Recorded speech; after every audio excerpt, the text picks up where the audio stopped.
What family secret was finally spilled in your family? Found out my uncle is actually my brother. My mom had him when she was so young that my grandparents raised him. My sister cheated on her husband throughout her entire marriage to the point that all 3 of her kids have different biological fathers. When my mother fell ill and I took over her finances, I found thousands of pounds of gambling debt on her credit cards. Then I found adoption papers for a child she'd had before me that she'd never mentioned. Then another family member told me my dad didn't die in a car crash but committed suicide in prison. My grandma didn't drive. I thought she couldn't. But it was just never discussed. One day when I was maybe 7 to 8.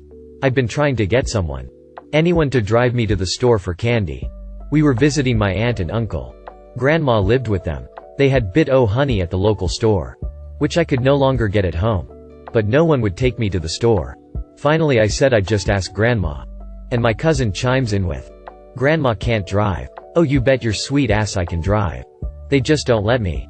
Grandma had overheard and she was in high dudgeon. But that's all that was said about it. And my aunt finally took me to the store. So I forgot about it. Years later, when I'd just gotten my license, I asked my mom what was up with Grandma not driving.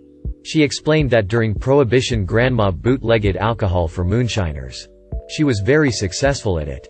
She was so successful at it that when the moonshiners were finally busted, even though the revenue has never caught my grandma, her license was suspended by the state to never be reissued. Later in life she was told she could petition for it back, but it came with an admission of guilt or some such. She told him to go to hell.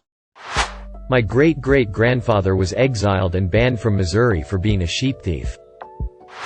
After my grandfather passed, we found out he had fathered a child when he was posted in Italy during World War II. He never knew. His mother intercepted any letters from the Italian girl. He came home, met and married my grandmother and had 4 children. I forget who in the family found out and how. It's crazy to think we have a whole Italian family out there. Edit. Went to sleep and woke up to crazy notifications. Thanks for the awards. To clarify, I'm in the UK. Not that it's relevant to the story. My oldest aunt is 77, so this kid would be at least 79 by now, I would think. We've considered doing the DNA testing, but some family members aren't comfortable with how those companies could use the information. It's a really sad story. But if his mother hadn't intercepted the letters, I wouldn't exist. It's a weird place to be in emotionally. My aunt wasn't my grandfather's child. He met my granny when my aunt was a very sick infant. She had polio and wasn't expected to survive. My granddad married my granny so she could get on his insurance and move to an area that had proper medical support. My aunt was the first infant to survive open heart surgery at Yale New Haven Hospital. And although she had to be in leg braces most of her childhood, she had a great, although not long enough, life. My granddad loved her like she was his own. And I never knew until she went to her bio dad's funeral when I was a teenager. Editing to say, thank you to everyone who shared their family stories or left a comment. I've spent the whole evening reminiscing and sharing stories I haven't really told in a long time. And that really means a lot. Thank you so much to everyone who's given an award. Or left an upvote. I haven't been able to comment on everyone's stories, but I've read them all and deeply appreciate them. This has been the highlight of my week. Relative did not just fall off a bridge with her baby. She jumped. It seems obvious in hindsight, but they reported it differently both in the news and to younger family members. Edit. Wow, this blew up. I just want to say it's been weirdly really nice reading all of the comments here. I knew this was common in a hush-hush way, but never the stories of other real people like this. My grandmother recently died. She was famous in our town for her amazing cooking, catering. In particular, her turkey dinners. Notably, her gravy was absolutely amazing. So delicious. She had a heart attack several years ago and her near-death experience convinced her to share some of her secret recipes with me. All except for her gravy recipe. When she died this spring, I was going through her pantry and found an entire bucket of KFC gravy mix. She was literally using KFC gravy mix as a base to make her incredible gravy. Huge scandal. LMAO. Edit. Used infamous when I meant famous smiley face. I started having problems with my teeth. Spontaneous abscess that resulted in multiple root canals. My dentist did some looking into what the cause might be and found some really odd abnormalities with my incisors, roots and nerves, the teeth that had been afflicting me. So he sent out requests for help to a couple of professors he knew in the field. When my next appointment came up, he was really quiet for a bit before verbally stumbling about. It turns out that what was happening with my teeth was a classic sign of inbreeding, and he was super uncomfortable giving me the news. I brought it up to my mom and she just was like, "Oh well, yeah. Didn't you know? WTF. Of course I didn't know." Turns out that not very far back in the family tree, several of my relatives decided that it was a good idea to get married to one another. And no one bothered to mention it. Ever. The small town where I live is 85% my relatives. No joke. I hadn't even met all of them. That's how many there are. Edited for clarification. I had made a big point of going far away from my hometown to meet my husband, married 12 years this June, because I was afraid of having children with someone that might be my cousin. Only to find out 5 years after we had been married that I was in fact a product of inbreeding. My husband and I are not related at all. Edit. I did not expect this to blow up. I honestly thought that it would just get lost. Thank you for the awards. I will try to answer some questions here. My teeth look normal. Nothing special about them. No crowding. Nicely spaced. Pretty normal teeth. I didn't take what the dentist said really all that seriously and figured that what the prof said was maybe just a theory rather than fact. Maybe just correlation rather than causation. Then I told my mom. All of my lower incisors have split roots with split nerves. The nerves are in a V shape instead of just straight. There are cavities in my chin around the nerves. So if I get a slight bump on the chin, the inflammation can cause an infection. I pretty much end up looking like a sexy female version of Brian Mulroney. I found out about this after I had been married for around 5 years. I am from Ontario, Canada. I won't say where because you might be my cousin.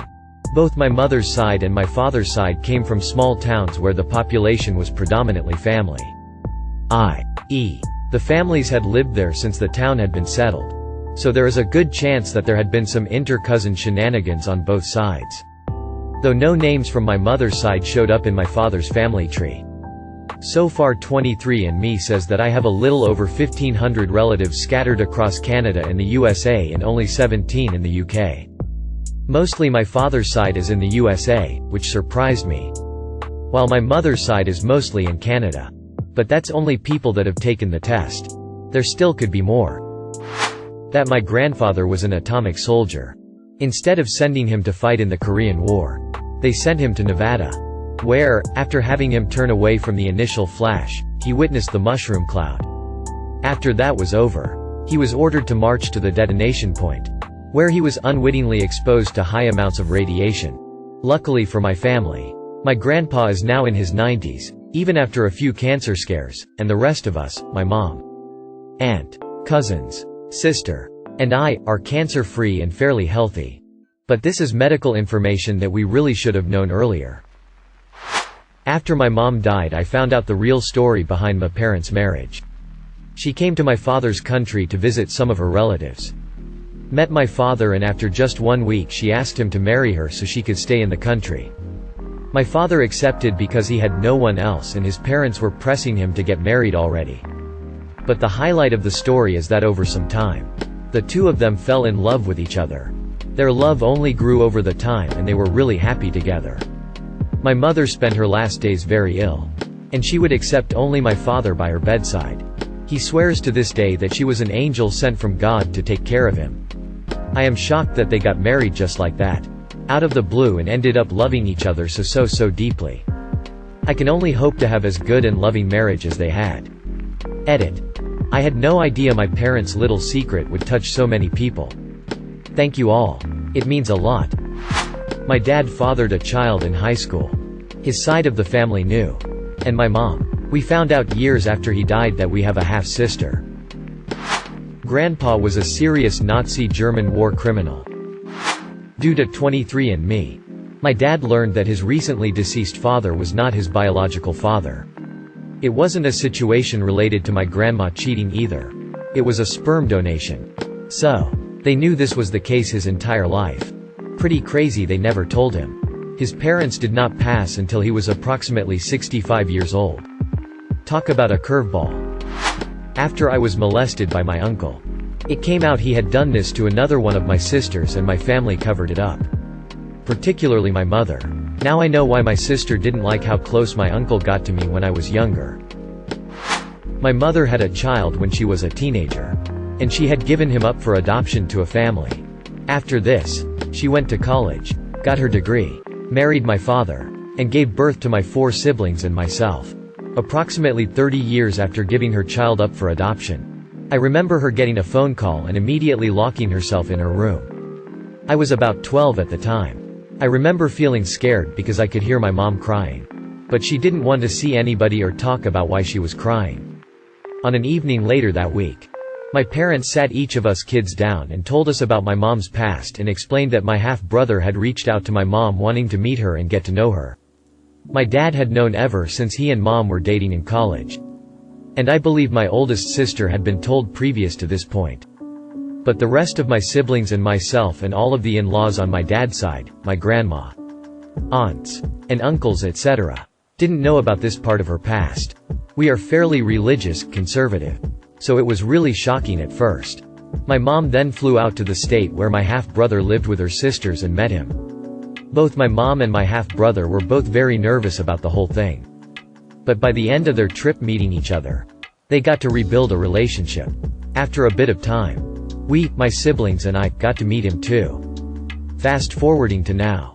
He's since moved to our same state and we see him much more frequently. He's in all of our family pictures. We see him occasionally for holidays and birthdays. And we all see him as part of our family. We're a very close-knit and extroverted family. While he is much shyer. So at times he can be a bit more distant than we would like. But we give him his space. I know my mom stays in close touch with him.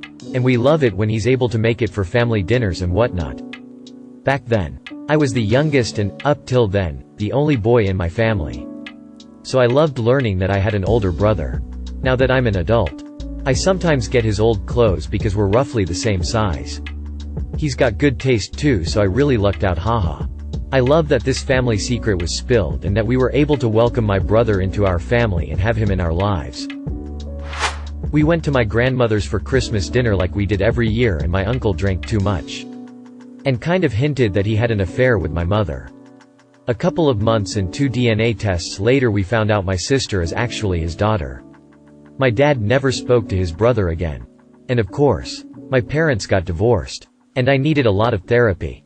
And chocolate. Gosh, we are trash. When my sister was diagnosed with cancer and her survival chances were low, it inevitably came out that she wasn't my sister. Parents must have felt we should all know the truth just in case. She survived her treatment. And will always be my sister. Edit. Whoa. Thanks for the kind words everyone. And LT. 3.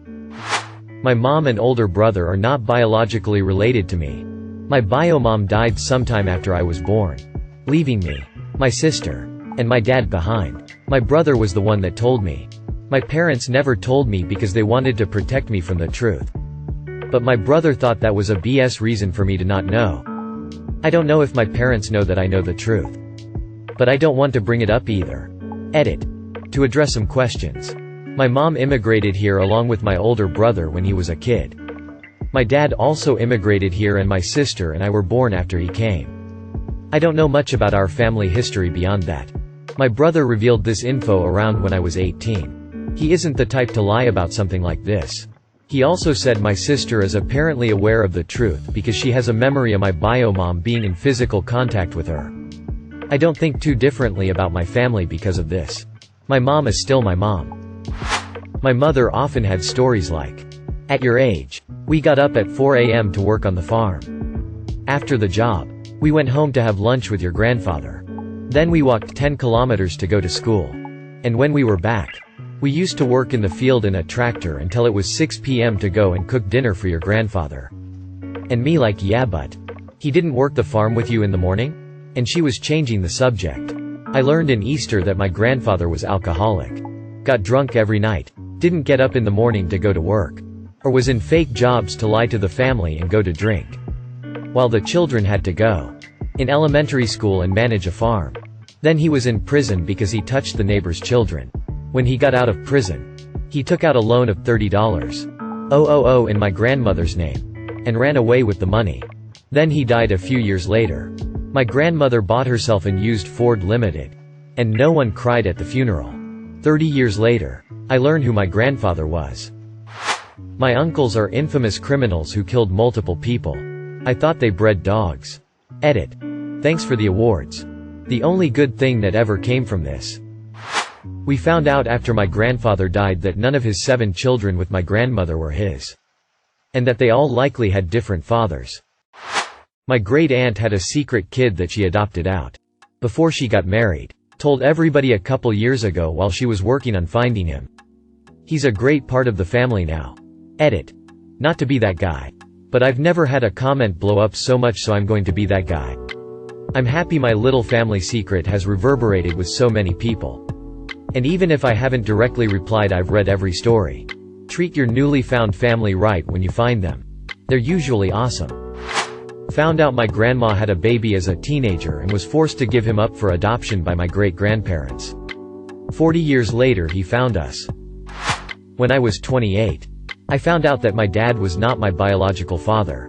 The news came out via the following. My dad was battling depression and was suicidal. So I had just flown home to try to take care of him and rescue him from my mom's wrath. My mom had verbally and emotionally abused him during their entire relationship. He loved her so much. And he tolerated it. Well, during a solemn walk with my dad. As I tried to help him out. He confided that he's not my biological dad. And he went on to tell me he knew this all along, but my mom lied to him and tried to convince him that he was my biological father. He knew he wasn't. But he wanted to play the role. When I was 10 years old. My mom finally confessed this to him. And he was worried that upon hearing the news. Officially. He'd somehow let this affect his relationship with me. So. When I was 28 years old. During this walk with my dad. As he pours out this story to me. He frames it by telling me that his 2 most proud items in his life are 1. How I turned out, his raising me. 2. That he had completely forgot about the news my mom told him earlier in that day, when I was 10. About him not being my biological father. And that it was only upon tucking me in at night, when I was 10. That it briefly crossed his mind. It was at that point that he knew nothing would ever come between us and our father-son relationship would be as awesome as ever. He also confided that my mom did hard drugs while pregnant with me. And this broke his heart to witness firsthand. They were very poor. My dad grew up in a foster home without parents. My mom grew up with 6 siblings and ill-equipped parents. She dropped out of 9th grade. Whereas all of her other siblings dropped out earlier. Many of them are barely literate. I'm now mid-30s. And tragically, my dad committed suicide mid-March 2020. Right as COVID was hitting. I was out of the country at the time but immediately flew 30 hours, 30-minute layover, and made it in time for his funeral. I do everything in his honor. Update. Wow. This thread blew up overnight. My most popular comment by 2 orders of magnitude. And it's about my sorrow. I'm just glad so many of you read about how amazing my dad was. And I truly appreciate the outpour of kind, thoughtful words and wishes. It warms my heart. I could go on and on with countless examples about how amazing he was. After graduating from the orphanage at age 18, he moved up to Atlanta by himself and taught himself woodworking. He was incredible and would build fine furniture pieces for renowned interior decorators. And his items would be in magazines all the time. He was a starving artist, we always struggled to get by. Yet, I felt like a spoiled kid on my street. As I had life easier than everyone else, the other kids on my street lived in trailer homes and had very chaotic households. And it was clear that both of my parents loved me immensely and I felt very well provided for and supported. I was very lucky to have him in my life. I still think about him daily. And I'm trying to improve emotionally. I appreciate everyone sharing your own similar stories. And it provides a sense of camaraderie. Hearing the shared pain and empathy.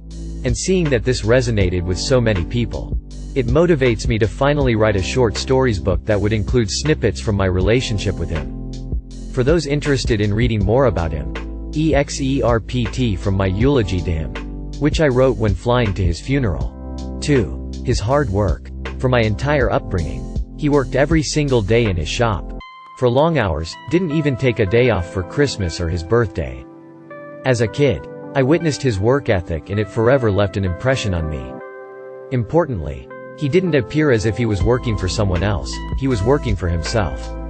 He found what he loved, woodworking, and he completely immersed himself into and dedicated his life to making perfectly crafted items because he wanted to. He had passion, a pursuit of perfection, and an unlimited tank of dedication to fuel it. He didn't just make items.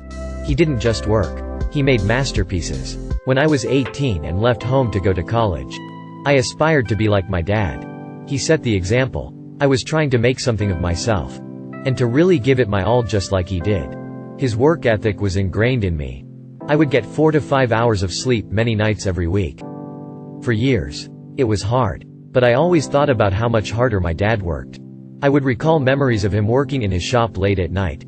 I'd hear the saws spinning, the compressor running, memories of huge sawdust piles under his table saw. He did so much to provide for our family. He always provided. I remember being a kid, hanging out with him in his shop, admiring his dedication to the craft and strive for perfection. So, when I was 18, starting college, I was trying to make him proud. And I was also trying to do everything I could so that I'd have the opportunity to do anything I want in this world. Not just for myself, but on behalf of my dad. A part of me felt that whatever opportunity I gained, whatever success I had, it was in hopes that he too would somehow benefit. That he could vicariously get what he deserved. He deserved the world. And I've just been trying to channel his hard work and do my part. Anything I've accomplished, it's because of my dad. 3. His creative problem-solving abilities. Not only did my dad work relentlessly hard, but he masterfully found creative solutions to everything. He truly dedicated his life to solving problems and designing furniture for others. There is no physical item he could not figure out. His ability to do so was way beyond anything I've ever witnessed. None of my colleagues at MIT, Harvard, Brown, or whatever fancy place I've worked at could remotely come close to having my dad's unique ability to creatively make things work. Whatever the problem, my dad could find a solution. When he was 12, he was excited once he learned that you could repair some radios just by replacing the diodes. When I was a kid, he made me an incredible treehouse with its own electricity line. When I was a teenager, there was a large ice storm in Georgia that caused 500,000 homes to lose power for up to a week. Our house included. My dad had an old portable black and white TV. He grabbed his car battery and rigged it up so that we could watch TV for days. Despite not having power, his vehicles over the years had so many contraptions and workarounds. They were often like modern-day Flintstones cars. This was how he did things his entire life. 5. His strength and character. His perseverance was unmatched. He handled so much adversity over the years. Especially the past 10 years when he was in so much pain. He was the strongest person I've ever met. Hands down. In recent years, he experienced and recovered from Stevens-Johnson syndrome. A rare, horrific, deadly skin disorder that covers the entire body. He was resilient beyond belief. And he endured so many personal obstacles that were thrown his way. His strength wasn't just in his ability to endure, but in his bravery. I have many stories from my childhood where he stepped us to save the day in crises.